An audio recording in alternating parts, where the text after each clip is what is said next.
Salam sejahtera Malaysia, berita yang menggemparkan untuk seluruh rakyat Malaysia.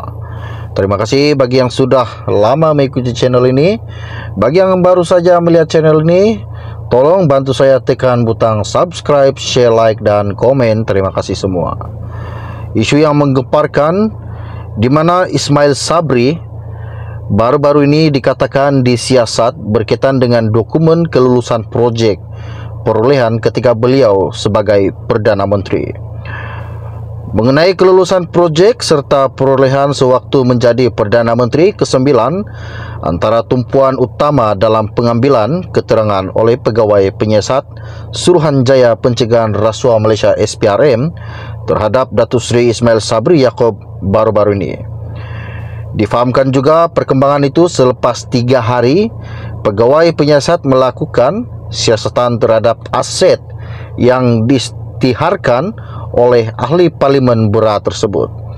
Dan bagaimanapun sumber berkata Ismail Sabri masih perlu memberi keterangan berhubung sejumlah aset yang diisytiharkan baru-baru ini juga.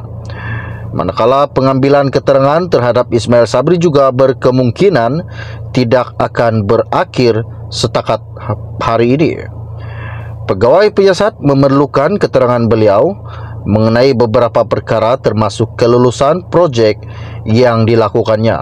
Masih ada pelbagai dokumen sedang disiasat dan lebih banyak keterangan yang diambil pada masa seterusnya yang dilakukan pihaknya, katanya kepada pemberita baru-baru. Setakat ini Ismail Sabri masih memberi keterangan di Ibu Pejabat SPRM selepas beliau hadir untuk kali yang keempat sekitar jam 9 pagi. Sebelum ini juga SPRM telah melaporkan dan bertungkus lumus meneliti ratusan dokumen penting termasuk berkaitan harta benda pemimpin tersebut dalam siasatan terhadap kes rasuah dan pengubahan wang haram. Antara dokumen berkenaan yang membabitkan aset diisytiharkan oleh bekas Perdana Menteri itu pada 10 Februari lalu.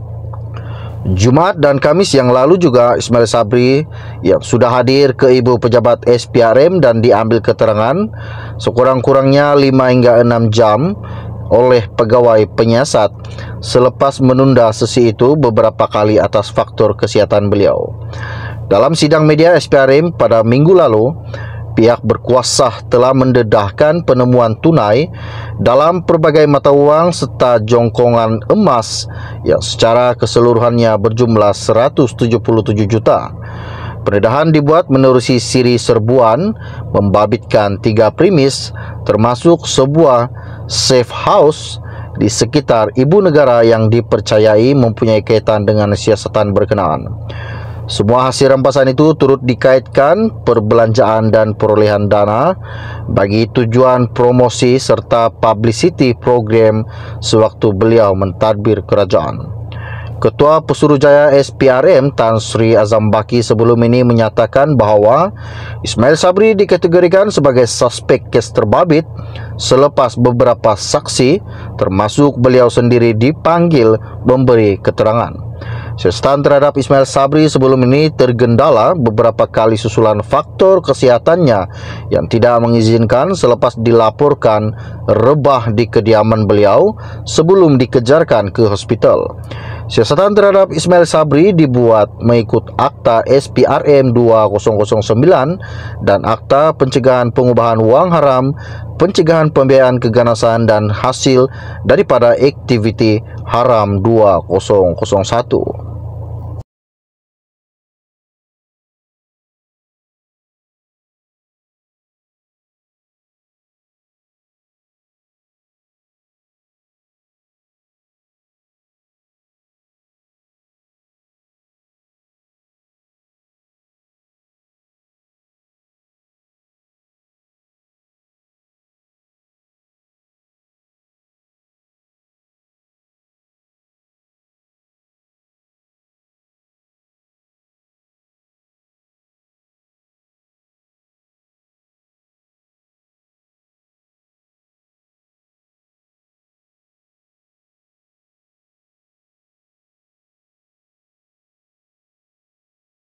Salam sejahtera Malaysia, berita yang menggemparkan untuk seluruh rakyat Malaysia.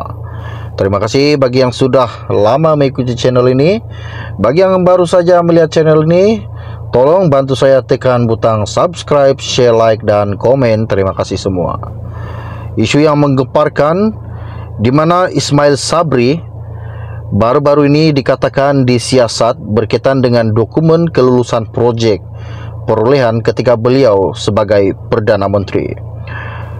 Mengenai kelulusan proyek serta perolehan sewaktu menjadi Perdana Menteri ke-9, antara tumpuan utama dalam pengambilan keterangan oleh Pegawai Penyiasat Suruhanjaya Pencegahan Rasuah Malaysia SPRM terhadap Datuk Seri Ismail Sabri Yaakob baru-baru ini.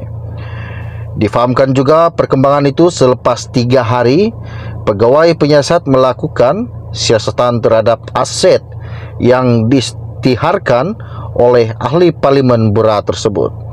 Dan bagaimanapun sumber berkata Ismail Sabri masih perlu memberi keterangan berhubung sejumlah aset yang diisytiharkan baru-baru ini juga. Manakala pengambilan keterangan terhadap Ismail Sabri juga berkemungkinan tidak akan berakhir setakat hari ini. Pegawai Penyiasat memerlukan keterangan beliau mengenai beberapa perkara termasuk kelulusan proyek yang dilakukannya. Masih ada pelbagai dokumen sedang disiasat dan lebih banyak keterangan yang diambil pada masa seterusnya yang dilakukan pihaknya, katanya kepada pemberita baru-baru.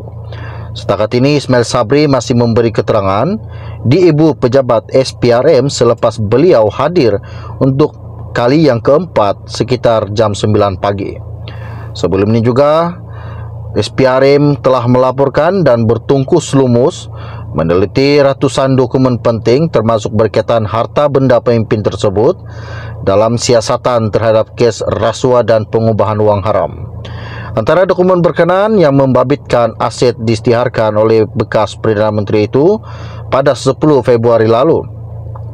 Jumaat dan Kamis yang lalu juga Ismail Sabri yang sudah hadir ke Ibu Pejabat SPRM dan diambil keterangan sekurang-kurangnya 5 hingga 6 jam oleh Pegawai Penyiasat selepas menunda sesi itu beberapa kali atas faktor kesihatan beliau.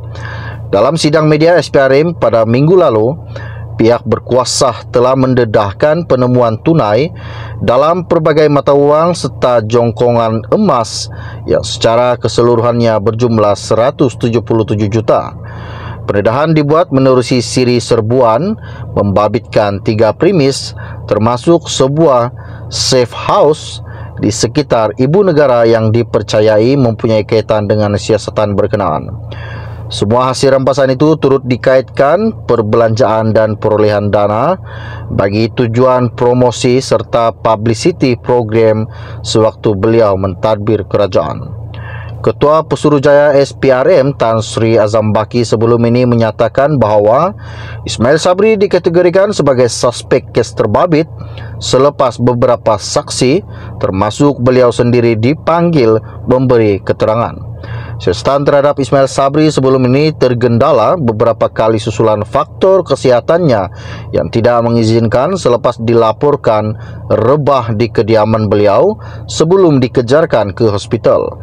Siasatan terhadap Ismail Sabri dibuat mengikut Akta SPRM 2009 dan Akta Pencegahan Pengubahan Wang Haram, Pencegahan Pembiayaan Keganasan dan Hasil daripada Aktiviti Haram 2001.